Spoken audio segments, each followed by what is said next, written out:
الحمد لله الذي نزل الفرقان على عبده ليكون للعالمين نذيرا، والصلاة والسلام على رسوله الذي أرسله الله بالحق بشيرا ونذيرا وداعيا إلى الله بإذنه وسراجا منيرا. أما بعد، أعوذ بالله السميع العليم من الشيطان الرجيم. بسم الله الرحمن الرحيم. ويل للمطففين الذين إذا اكتالوا على الناس يستوفون وإذا كالوهم أو وزنوهم يخسرون ألا يظن أولئك أنهم مبعوثون ليوم عظيم يوم يقوم الناس لرب العالمين. سورۃ المطففین ہم الحمدللہ پڑھ رہے تھے اور شروع کی 6 آیات کا ترجمہ اور ان میں تفسیر بھی پڑھی تھی، تفسیر سعدی اور احسن البیان سے، لیکن ابن کثیر رحمہ اللہ نے جو تفسیر کی ہے اس کی وہ رہ گئی تھی۔ میں ایک مرتبہ ترجمہ دوہرا دیتا ہوں، پھر ہم تفسیر پڑھتے ہیں انشاءاللہ۔ اللہ تعالیٰ نے فرمایا ویل بربادی اور تباہی ہے ناپ تول میں کمی کرنے والوں کے لیے، ڈنڈی مارنے والوں کے لیے، وہ کہ جب وہ لوگوں سے ناپ کر لیں تو پورا لیتے ہیں، اور جب وہ انہیں ناپ کر یا تول کر دیں تو کم دیتے ہیں۔ کیا یہ لوگ یقین نہیں رکھتے کہ بے شک وہ قبروں سے اٹھائے جائیں گے ایک عظیم دن کے لیے، جس دن لوگ اللہ رب العالمین کے سامنے کھڑے ہوں گے۔ ناپ تول میں کمی کرنا یہ انسان کے لیے تباہی و بربادی کا سبب ہے کہ ناپ تول میں انسان کمی بیشی سے کام لے۔ کمی اس معنی میں کہ کسی کو دے تو کم دے اور لے تو اس سے برابر لے یا زیادہ لے۔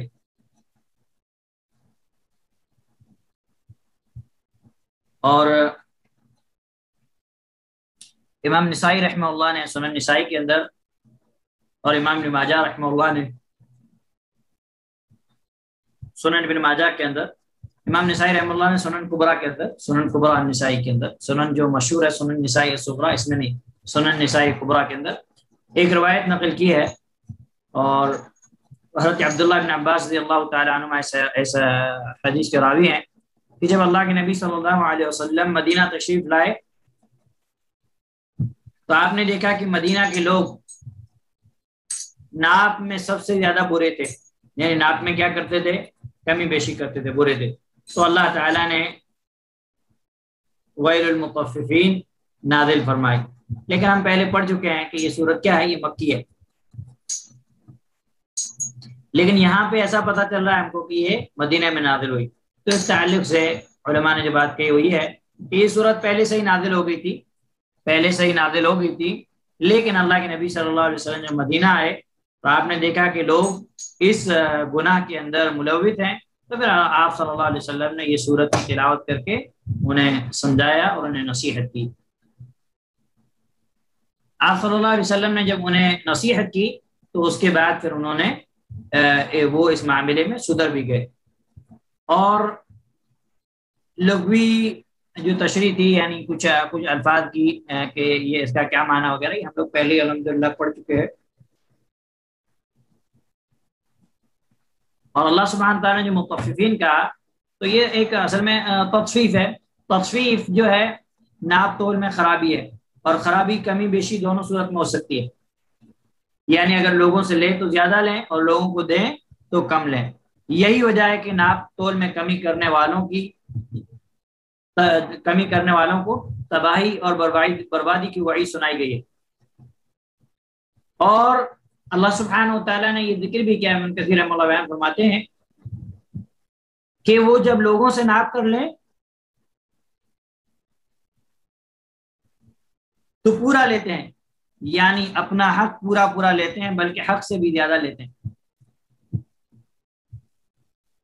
اور جب وہ انہیں ناپ کر یا تول کر دیں یعنی دوسرے لوگوں کو تو کم دیتے ہیں، یعنی جب لوگوں اپنا حق لوگوں سے لیتے ہیں تو برابر لیتے ہیں، زیادہ بھی لیتے ہیں، لیکن جب دوسروں کو حق دیں تو اس میں کمی کر دیں۔ اسی لیے میں نے آپ کو پچھلے درس میں ابن عثیمین رحمہ اللہ کا ایک قول، علامہ عثیمین رحمہ اللہ کا ایک قول بتایا تھا، انہوں نے کہا کہ یہاں پہ جو ہے میاں بیوی بھی جو ہے اس سے مراد ہو سکتے ہیں کہ ایک شوہر اگر اپنی بیوی سے یہ چاہتا ہے کہ اس کی بیوی سے حق پورا دے، لیکن وہ اپنی بیوی کا حق ادا نہیں کرتا، یا بیوی شوہر سے پورے حق کا مطالبہ کرتی ہے لیکن اس کو پورا حق نہیں دیتی جبکہ ان سے پورا حق لیتی ہے، تو یہ بھی اس آیت کے اندر شامل ہے، یہ بھی اس آیت کے اندر شامل ہے۔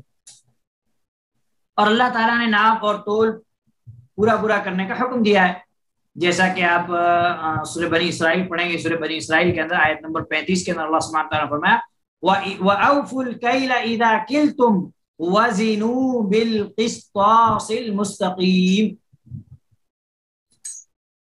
اللہ تعالیٰ نے فرمایا کہ اور جب کوئی معاف کر دو، یعنی کوئی چیز تم کسی کو معاف کر دو تو تم معاف پورا کرو اور سیدھی ترازو کے ساتھ تولو، وَزِنُوا بِالْقِسْطَاسِ الْمُسْتَقِيمِ، سیدھی ترازو کے ساتھ اس کو تولو، ڈنڈی نہیں مارو اس میں۔ پھر اللہ سبحانہ وتعالیٰ نے فرمایا کہ ذَلِكَ خَيْرٌ وَأَحْسَنُ تَأْوِيلًا، یہ بہتر ہے اور انجام کے لحاظ سے بہت اچھا ہے، یعنی اگر تم نے ایسا کام کیا تو پھر یہ تمہاری دنیا کے لیے بھی بہتر ہے اور آخرت میں بھی انجام کے اعتبار سے بہتر ہے، اور اگر تم نے کمی کی تو پھر تم اس کا نقصان اٹھاؤ گے، اور وہ نقصان دنیا میں بھی انسان اٹھا سکتا ہے اور آخرت کے اندر خیر اٹھانا ہی۔ سورۃ الانعام سورہ نمبر 6 آیت نمبر 152 کے اندر اللہ سبحانہ تعالیٰ نے فرمایا کہ وَأَوْفُوا الْكَيْلَ وَالْمِيزَانَ بِالْقِسْطِ لَا نُكَلِّفُ نَفْسًا إِلَّا وُسْعَهَا۔ تو اللہ سبحانہ تعالیٰ نے سورۃ الانعام کے اندر کیا فرمایا؟ وَأَوْفُوا الْكَيْلَ وَالْمِيزَانَ بِالْقِسْطِ لَا نُكَلِّفُ نَفْسًا إِلَّا وُسْعَهَا، اور ماپ اور تول انصاف کے ساتھ پورا کرو، ہم کسی جان کو تکلیف نہیں دیتے مگر اس کی طاقت کے مطابق۔ اسی طریقے سے اللہ سبحانہ وتعالیٰ نے سورۃ الرحمن کے اندر آیت نمبر 9 کے اندر کیا فرمایا؟ وَأَقِيمُوا الْوَزْنَ بِالْقِسْطِ وَلَا تُخْسِرُوا الْمِيزَانَ، اور تم انصاف کے ساتھ تول سیدھا رکھو اور تول میں کمی مت کرو۔ اللہ تعالیٰ نے حضرت شعیب علیہ السلام کی قوم کو صرف اس گناہ کی وجہ سے کہ وہ ناپ تول میں کمی کرتے تھے اللہ سبحانہ وتعالیٰ نے تباہ و برباد کر دیا تھا، اور وہ لوگوں کو وہ کیا کرتے تھے، وہ لوگوں کو ناپ تول میں جو ہے کم کر کے دیتے تھے۔ یہاں پہ ہمیں یہ بات معلوم ہوئی کہ یہ جو ناپ تول میں کمی کرنا یہ کتنا بڑا، کہ یہ جو ہے کتنا بڑا ہے گناہ ہے، کہ اللہ سبحانہ وتعالیٰ نے اس گناہ کی وجہ سے ایک قوم کو اللہ سبحانہ وتعالیٰ نے ہلاک تباہ و برباد کر دیا ہے۔ اللہ سبحانہ وتعالیٰ ہمیں ایسی مہلک بیماری سے اللہ سبحانہ وتعالیٰ ہمیں معاف فرمائے۔ اور یہاں پہ یہ ہر چیز، یعنی ہم کسی بھی طرح کی تجارت کرتے ہوں اور کوئی بھی ہماری تجارت ہو، اگر ہم یعنی گراہک کے ساتھ، کسٹمر کے ساتھ دھوکہ کرتے ہیں تو یہ اس میں شامل ہے، اس میں شامل ہے۔ کمی بیشی کرنے والوں کو اللہ سبحانہ و تعالیٰ کے سامنے کھڑے ہونے سے ڈرنا چاہیے، یہی اللہ سبحانہ تعالیٰ نے آگے کی آیت کے اندر کیا ہے بات بیان فرمایا، کیا فرمایا؟ الا یظن اولئک انہم مبعوثون لیوم عظیم، کیا یہ لوگ یقین نہیں رکھتے کہ بے شک وہ لوگ قبروں سے اٹھائے جائیں گے ایک بہت بڑے دن کے لیے؟ ابن کثیر رحمہ اللہ فرماتے ہیں کہ اللہ تعالیٰ نے انہیں یہاں انہیں ڈانٹ و ڈپٹ کی ہے، انہیں سرزنش کی ہے کہ کیا یہ ڈرتے نہیں، انہیں ایک بڑے سخت دن کے عذاب کا انہیں ڈر نہیں ہے؟ جب وہ قبروں سے اٹھائے جائیں گے، حساب و کتاب ہوگا، بڑے خوفناک منظر ہوں گے، اور اس رب کے لیے یوم عظیم، یوم یقوم الناس، پھر آگے اللہ سبحانہ تعالیٰ نے فرمایا ہے یوم یقوم الناس لرب العالمین، پھر اس رب کے سامنے انہیں کھڑا ہونا ہے جو ان کی تمام پوشیدہ اعلانیہ ساری باتوں کو جانتا ہے، دل کی دھڑکنوں سے بھی جو آگاہ ہے، علیم بذات الصدور ہے، سینوں کے بھیدوں کا جسے علم ہے، کیا اس کے سامنے کھڑے ہونے سے ان کو ڈر نہیں ہے؟ اور اس دن جو ناکام ہو گیا وہ سخت بڑکتی ہوئی آگ میں داخل ہوگا۔ تو اور اس دن کے مناظر ہم نے پڑھے ہیں کہ امام کثیر رحمہ اللہ نے بھی یہاں پہ اشارہ کیا ہے کہ جب لوگ اللہ سبحانہ و تعالیٰ کے سامنے کھڑے ہوں گے تو لوگوں کی کیا قسم، لوگوں کی کیا کیفیت ہوگی؟ برہنہ جسم، ننگے پاؤں، غیر مختون حالت میں، یعنی انسان کی حالت جو ہے اللہ سبحانہ و تعالیٰ، اللہ کے نبی صلی اللہ علیہ وسلم نے بہت ساری احادیث کے اندر بیان فرمائی ہے۔ آپ صلی اللہ علیہ وسلم نے قیامت کے دن کی ہولناکی اور کیفیت ہمیں بتائی ہے کہ اس وقت انسانوں کے جسم پہ کوئی کپڑا نہ ہوگا، انسان کے پیروں میں چپل جوتے نہ ہوں گے، غیر مختون ہوں گے، یعنی بغیر ختنہ کیے جیسے ماں کے پیٹ سے پیدا ہوتے ہیں اس طریقے سے، اور بہت ہی بڑی مشکل اور خوفناک جگہ میں وہ کھڑے ہوں گے، اور اللہ تعالیٰ کی خوف کی وجہ سے ان پر ایک ایسی کیفیت طاری ہوگی جسے برداشت کرنے سے قوتیں، یعنی ہماری جو طاقتیں، حواس، ہوش و حواس، یہ سب عاجز ہو جائیں گے۔ اور قیامت کا نقشہ اللہ سبحانہ وتعالیٰ نے دوسرے مقامات پر کھینچا ہے کہ فَكَيْفَ تَتَّقُونَ إِن كَفَرْتُمْ يَوْمًا يَجْعَلُ الْوِلْدَانَ شِيبًا، کہ قیامت کی ہولناکی کا منظر دیکھ کر کیا ہوں گے؟ بچے کیا ہو جائیں گے؟ بچے بوڑھے ہو جائیں گے، مائیں اپنے دودھ پیتے ہوئے بچوں کو بھول جائیں گی۔ تو یہ قیامت کی ہولناکی کا منظر ہے۔ جو لوگ ناپ تول میں کمی کرتے ہیں انہیں اپنے رب کے سامنے کھڑے ہونے سے ڈرنا ہے کہ وہ لوگوں کا مال ناحق طریقے سے کھا رہے، لوگوں کو دھوکہ دے رہے، لوگوں کا حق پورا نہیں دے رہے، ان سے پیسے پورے لے رہے، حق پورا نہیں دے رہے، تو انہیں اس دن اللہ رب العالمین کے سامنے کھڑے ہونے سے ڈرنا چاہیے۔ اور اس میں ساری چیزیں آتی ہیں۔ مثال کے طور میں کہیں جاب کرتا ہوں، مجھے کمپنی نے کام دیا، وہ کام میں صحیح سے نہیں کرتا ہوں، تو یہ بھی سب اس چیز میں داخل ہے کہ ہم سیلری پوری لے رہے، کام برابر نہیں کر رہے۔ تو اس لیے ہر معاملات کے اندر انسان کو جو ہے ڈرنا چاہیے اور اپنی ذمہ داری، اپنا حق برابر ادا کرنا چاہیے۔ اللہ سبحانہ تعالیٰ میں توفیق نصیب فرمائے۔ امام مالک رحمہ اللہ نے نافع سے، اور انہوں نے حضرت عبداللہ بن عمر رضی اللہ تعالیٰ عنہ سے، امام مالک رحمہ اللہ جب روایت کریں نافع سے اور نافع روایت کریں ابن عمر سے، تو اللہ کے نبی صلی اللہ علیہ وسلم کے درمیان اور امام مالک کے درمیان صرف دو واسطے ہیں۔ مالک کہتے ہیں میں نے نافع سے سنا، نافع کہتے ہیں ابن عمر سے، ابن عمر اللہ کے نبی صلی اللہ علیہ وسلم سے روایت کرتے ہیں۔ تو یہ والی جو سند ہے، چین ہے، اس کو کہا جاتا ہے سلسلۃ الذہب، سونے کی کڑی۔ کیوں؟ اس لیے کہ امام مالک رحمہ اللہ اور نبی صلی اللہ علیہ وسلم کے درمیان صرف دو لوگوں کا واسطہ ہے، ایک امام نافع کا رحمہ اللہ اور ایک عبداللہ بن عمر رضی اللہ عنہما کا۔ تو اس لیے یہ حدیث کی جو چین ہے یہ سب سے اہم چین مانی جاتی ہے، سلسلۃ الذہب، جس کو کہا جاتا ہے سونے کی کڑی۔ تو امام مالک رحمہ اللہ نے نافع سے اور انہوں نے عبداللہ بن عمر رضی اللہ تعالیٰ عنہ سے روایت کیا کہ اللہ کے نبی صلی اللہ علیہ وسلم نے فرمایا یوم یقوم الناس لرب العالمین، اس آیت کی تفسیر میں آپ نے فرمایا کہ حتی یغیب احدهم فی رشعہ الی انصاف اذنیہ، جس دن لوگ رب العالمین کے سامنے کھڑے ہوں گے یہاں تک کہ بعض لوگ اپنے آدھے آدھے کانوں تک، کتنے آدھے آدھے کانوں تک اپنے پسینے میں ڈوبے ہوئے ہوں گے۔ اللہ اکبر۔ اور امام بخاری رحمہ اللہ نے بھی اس حدیث کو امام مالک اور عبداللہ بن عون کے طریقے سے بیان کیا ہے، اور اسی طریقے کی جو ہے امام بخاری رحمہ اللہ نے بھی بات بیان کی ہے۔ اور اگر صحیح بخاری کے اندر آپ کو 4938 4938 کے اندر یوم یقوم الناس لرب العالمین کی تفسیر، کتاب التفسیر میں آپ کو یہ روایت مل جائے گی۔ اسی طریقے سے امام مالک رحمہ اللہ نے کیا کہتے ہیں، جو امام مسلم رحمہ اللہ نے بھی، امام مسلم رحمہ اللہ نے بھی اس حدیث کو روایت کیا ہے 2862 نمبر پہ، اور موطا امام مالک کے اندر بھی روایت موجود ہے 6531 نمبر پہ۔ پھر اللہ کے ایک اور حدیث ہے جس کو امام احمد رحمہ اللہ نے، امام اہل السنہ امام احمد بن حنبل رحمہ اللہ نے مقداد بن اسود کندی رضی اللہ، مقداد بن اسود کندی رضی اللہ عنہ صحابی ہیں، مشہور صحابی ہیں، مقداد بن اسود کندی رضی اللہ عنہ سے روایت کیا ہے کہ میں نے رسول اللہ صلی اللہ علیہ وسلم کو بیان کرتے ہوئے سنا، آپ صلی اللہ علیہ وسلم نے فرمایا اذا كان يوم القیامت، جب قیامت کا دن ہوگا، ادنیت الشمس من العباد حتى تكون قید میل او میلین۔ انگلش کے اندر جو میں نے آپ کو بتایا نمبر، صحیح بخاری کا نمبر ہے 4938 اور صحیح مسلم کا اندر ہے 2862۔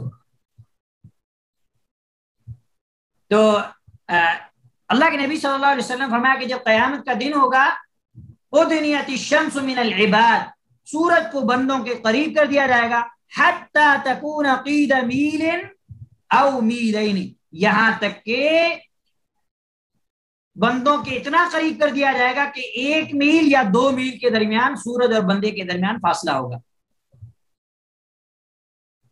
پھر اللہ کے نبی صلی اللہ علیہ وسلم نے فرمایا فَتَسْحَرُهُمُ الشَّمْسُ فَتَسْحَرُهُمُ الشَّمْسُ، سورج انہیں پگھلا دے گا. سورج کیا کر دے گا؟ ظاہر سی بات ہے، سورج آج کروڑوں میل دور ہے اور دنیا کے گرم علاقوں میں لوگوں کی کیا حالت ہوتی ہے، جب زیادہ گرمی ہوتی ہے لوگ مر جاتے ہیں.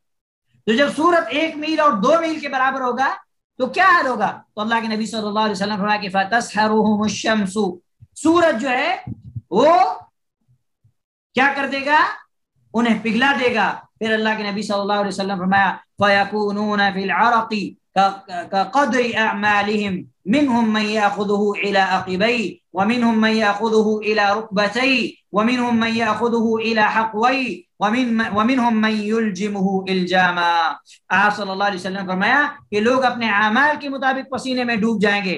کچھ لوگ اپنی ایڑیوں تک، کچھ گھٹنوں تک اور کچھ کمر تک پسینے میں ہوں گے، اور کچھ لوگوں کو پسینے نے لگام ڈالی ہوگی، یعنی پورے پسینے میں سرابور ہوں گے، ڈوبے ہوئے ہوں گے. اس روایت کو امام مسلم رحمہ اللہ نے اور امام ترمذی رحمہ اللہ نے بھی روایت کیا ہے. مسند احمد کے اندر یہ روایت موجود ہے. اسی طریقے سے صحیح مسلم کے اندر بھی موجود ہے. صحیح مسلم کا نمبر ہے 2864 2864 اور سنن ترمذی کے اندر ہے 2421 2421. اس حدیث کو ہمیں پڑھنا چاہیے کہ کتنی اللہ کے نبی صلی اللہ علیہ وسلم نے اس دن جب لوگ اللہ سبحانہ و تعالیٰ کے سامنے کھڑے ہوں گے تو لوگوں کی کیا کیفیت ہوگی. اللہ کے نبی صلی اللہ علیہ وسلم نے ہمیں یہ بات بتلائی ہے. حضرت عبداللہ سنن ابی داؤد کے اندر امام ابو داؤد رحمہ اللہ نے ایک روایت نقل کی ہے، حدیث نمبر 766 جس کے اندر آپ فرماتے ہیں کہ اللہ کے نبی صلی اللہ علیہ وسلم نے فرمایا کہ قیامت کے دن کہ اللہ کے نبی صلی اللہ علیہ وسلم قیامت کے دن کھڑے ہونے کی تنگی سے پناہ مانگا کرتے تھے. آپ صلی اللہ علیہ وسلم اس دن کی ہولناکی اور اس دن کی جو ہے خطرناکی کے لیے اللہ سبحانہ و تعالیٰ سے کیا کرتے تھے؟ پناہ مانگا کرتے تھے. اس دن کی کھڑے ہونے کی تنگی سے اللہ سبحانہ و تعالیٰ سے پناہ مانگا کرتے تھے. حضرت عبداللہ بن مسعود رضی اللہ تعالیٰ عنہ سے روایت ہے کہ لوگ 40 سال تک، کتنے سال تک؟ لوگ 40 سال تک اپنے سروں کو آسمان کی طرف اٹھائے کھڑے رہیں گے اور ان سے کوئی بات بھی نہیں کرے گا. اللہ اکبر. آج اگر ہم کسی جگہ دھوپ میں کھڑے ہو جائیں کسی کے پاس کام کرانے کے لیے اور 2-3 منٹ تک وہ ہماری طرف توجہ نہ دے یا 5 منٹ تک یا کچھ منٹ تک، تو ہمارے صبر کا پیمانہ لبریز ہو جاتا ہے. ہماری کیفیت بھی بگڑ جاتی ہے. جو بیچارے مریض ہوتے ہیں ان کی حالت خراب ہو جاتی ہے. لیکن یہاں پہ منظر کچھ اور ہے.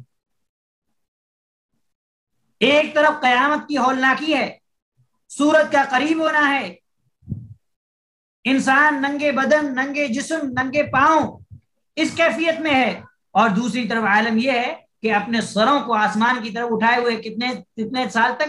40 سال تک، اور ان سے کوئی بات بھی نہیں کر رہا. اور پسینے نے نیک اور بد سب کو لگا رکھی ہے. یعنی سب کو، کیونکہ سورج اتنا قریب ہوگا تو ظاہر سی بات ہے کہ سب کو جو ہے پسینہ ہوگا. سب جو ہے اس کیفیت کے اندر مبتلا ہوں گے. اگرچہ نیک لوگوں کو اتنی تکلیف نہیں ہوگی، لیکن پھر بھی نیک لوگ اس دن کی ہولناکی کے مناظر دیکھ کر پریشان ہوں گے کہ ہمارا کیا حال ہوگا. ہم اللہ سبحانہ و تعالی ہمارا کیا حشر کرے گا؟ ہم جنت میں جائیں گے یا جہنم میں جائیں گے؟ ہم اللہ کے عذاب سے بچ پائیں گے کہ نہیں پائیں گے؟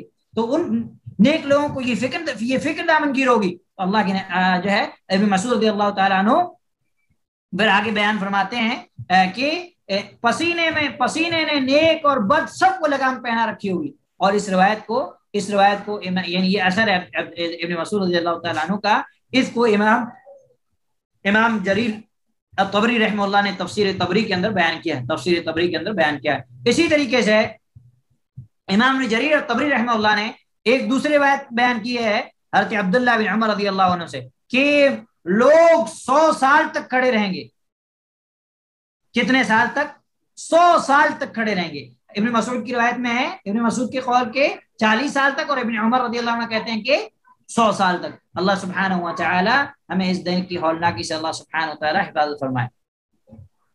اور سنن نبی داؤد اور نسائی اور ابن ماجہ میں اما عائشہ رضی اللہ تعالی عنہا سے ایک روایت ہے، آپ بیان فرماتی ہیں کہ اللہ کے نبی صلی اللہ علیہ وسلم جب قیام اللیل کا آغاز کرتے، یعنی جب آپ تہجد پڑھتے، تو تہجد پڑھتے وقت 10 بار آپ کہتے اللہ اکبر. کتنی بار؟ 10 بار. اور 10 بار آپ کہتے الحمدللہ، 10 بار کہتے سبحان اللہ، اور 10 بار آپ استغفر اللہ پڑھتے. کتنی؟ 10 بار سبحان اللہ، 10 بار اللہ اکبر، 10 بار الحمدللہ، اور 10 بار استغفر اللہ. یہ 4 کلمات آپ صلی اللہ علیہ وسلم 10 بار پڑھتے، اور پھر یہ دعا فرماتے. کیا دعا فرماتے؟ اللہم اغفر لی واہدنی وارزقنی وعافنی. اے اللہ مجھے معاف فرما، اے اللہ مجھے ہدایت دے دے، اے اللہ مجھے رزق عطا فرما، اے اللہ مجھے عافیت عطا فرما. اللہ اکبر. دنیا کی سب سے بڑی ہستی اللہ کے حضور قیام اللیل کے اندر اللہ سبحانہ و تعالی سے یہ دعا طلب کر رہی ہے، اے اللہ مجھے معاف فرما. تو کیا مجھے اور آپ کو اس کی ضرورت نہیں ہے؟ اللہ کے نبی صلی اللہ علیہ وسلم کے تو اگلے پچھلے سارے گناہ اللہ نے معاف فرما دیے تھے، اس کے باوجود اللہ کے نبی صلی اللہ علیہ وسلم یہ دعا کریں اللہ مجھے معاف فرما. دراصل یہ آپ صلی اللہ علیہ وسلم کی فکر ہے کہ آپ صلی اللہ علیہ وسلم اس قدر جو ہے اللہ سبحانہ و تعالیٰ کا خوف رکھتے تھے.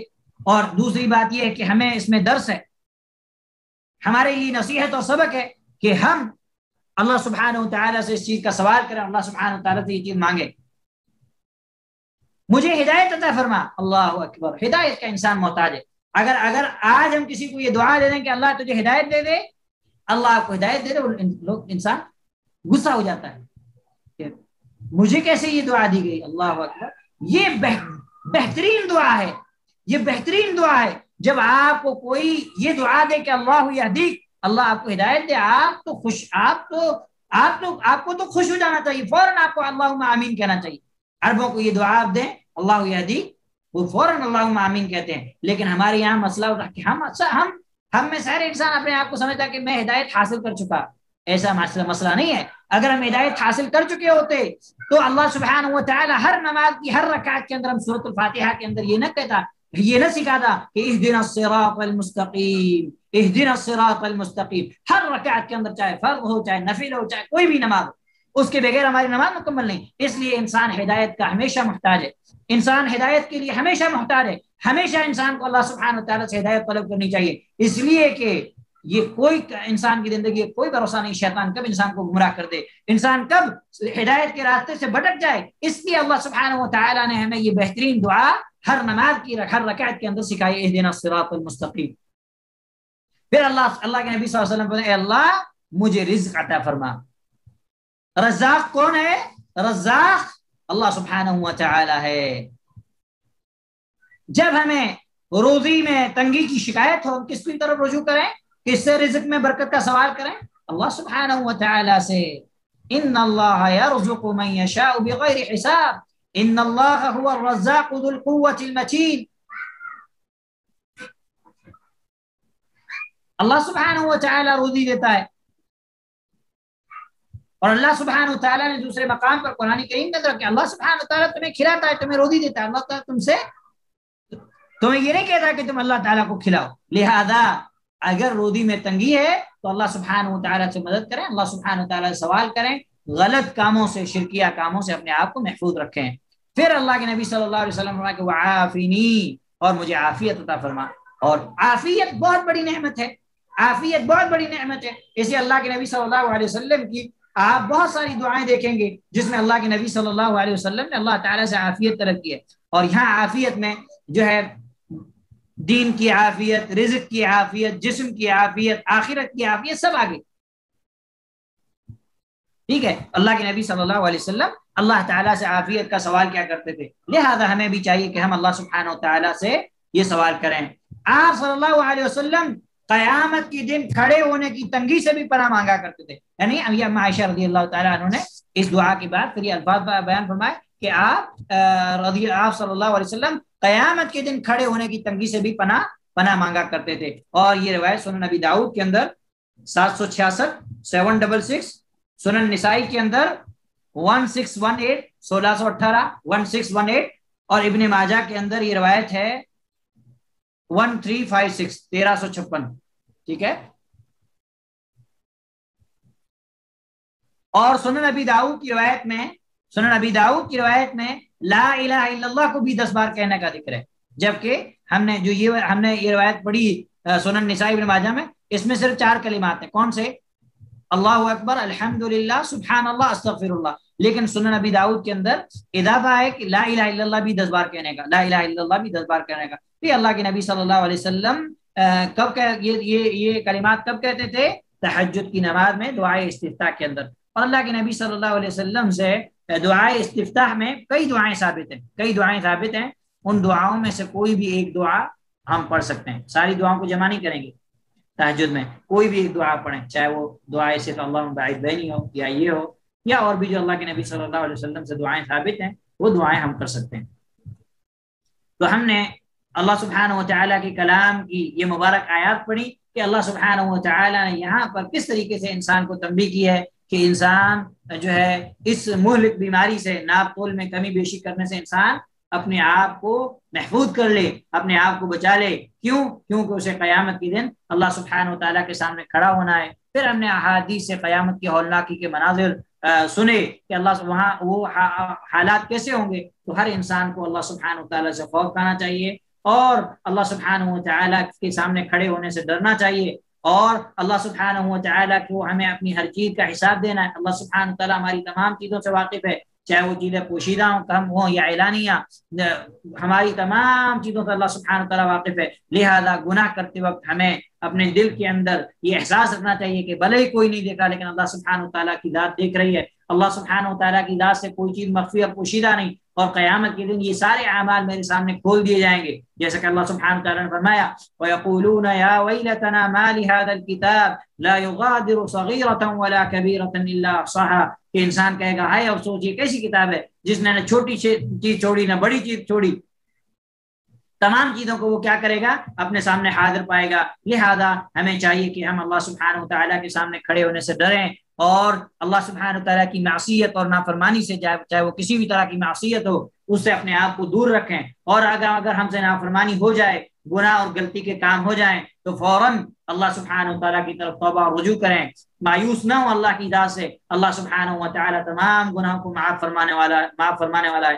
شرط یہ ہے کہ ہم توبہ کریں. لیکن گناہ کرنے کے بعد اگر ہم توبہ نہیں کریں گے تو گناہ کی وجہ سے ہمارے دل سخت ہو جائیں گے، ہمارے دلوں کے اندر داغ زنگ لگ جائیں گے، پھر ہم اور گناہ کرتے جائیں گے. کیونکہ گناہ انسان کو گناہ کی طرف کھینچتا ہے، نیکی انسان کو نیکی کی طرف کھینچتی ہے. لہذا گناہ اگر ہو جائے، انسان ہونے کے ناطے، کیونکہ انسان کے اندر یہ فطری چیز ہے گناہ ہونا، گناہ اگر ہو جائے تو کوئی بات نہیں، لیکن گناہ ہو جانے کے بعد فوراً آپ اللہ سبحانہ تعالیٰ کی طرف توبہ اور رجوع کریں، اللہ سبحانہ تعالیٰ سے معافی مانگیں، اللہ سبحانہ تعالیٰ سے استغفار کریں، اللہ سبحانہ تعالیٰ سے مغفرت اور عافیت کا سوال کریں.